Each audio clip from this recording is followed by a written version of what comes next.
Baik, Assalamualaikum warahmatullahi wabarakatuh.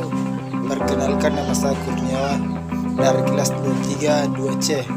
Pada kesempatan pada hari ini saya akan menjelaskan sedikit rangkuman yang berjudul etika bisnis dalam manajemen sumber daya manusia. Yang pertama yaitu latar belakang.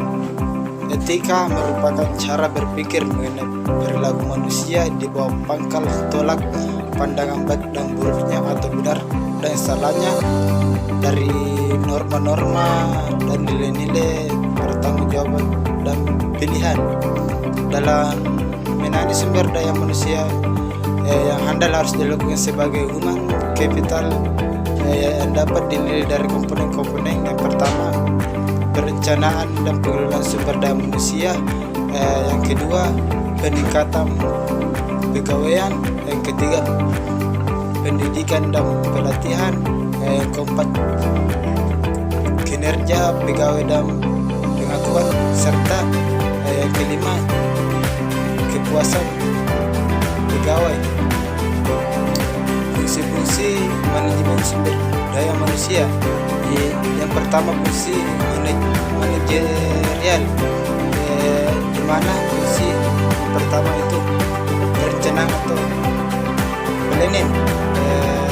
Yang kedua, pengorganisasian. Yang ketiga, pengarahan. Yang terakhir, pengendalian. Fungsi pengendalian adalah untuk mengatur kegiatan agar kegiatan organisasi itu diharapkan dapat berjalan sesuai dengan rencana.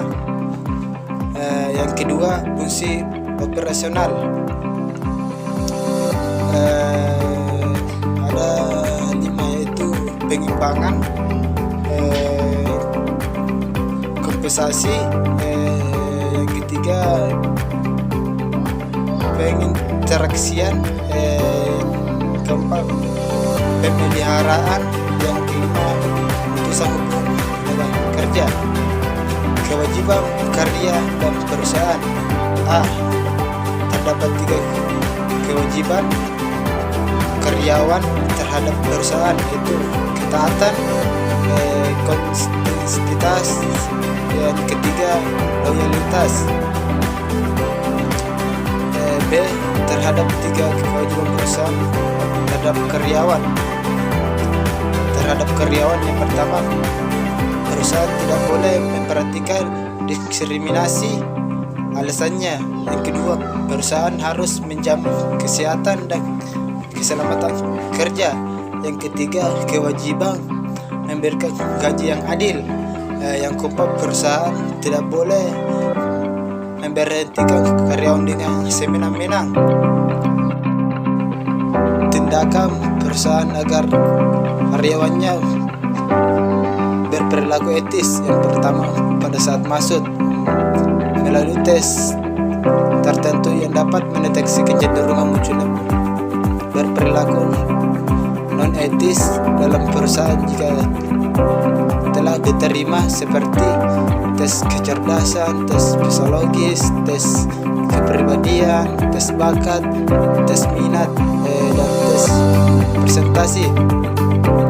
B, selamat bekerja di perusahaan. Yang pertama, menetapkan peraturan kepegawaian yang mengatur tata tertib karyawan. Yang kedua, melakukan monitoring. Yang ketiga, memberikan edukasi, misalnya pelatihan.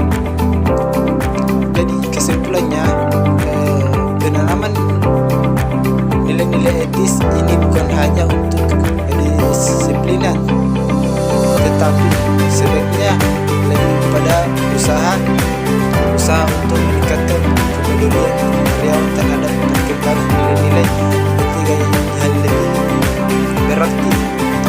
Konsep penanaman nilai-nilai etika ini meningkatkan pada aktivitas bentuk karyawan dan keputusan, menyediakan nasihat-nasihat, konsultasi etika, serta mendukung konsensus khusus mengenai etika bisnis. Itulah yang saya sempat sampaikan, lebih dan kurangnya mohon dimaafkan. Sekian dari saya. Wassalamualaikum warahmatullahi wabarakatuh.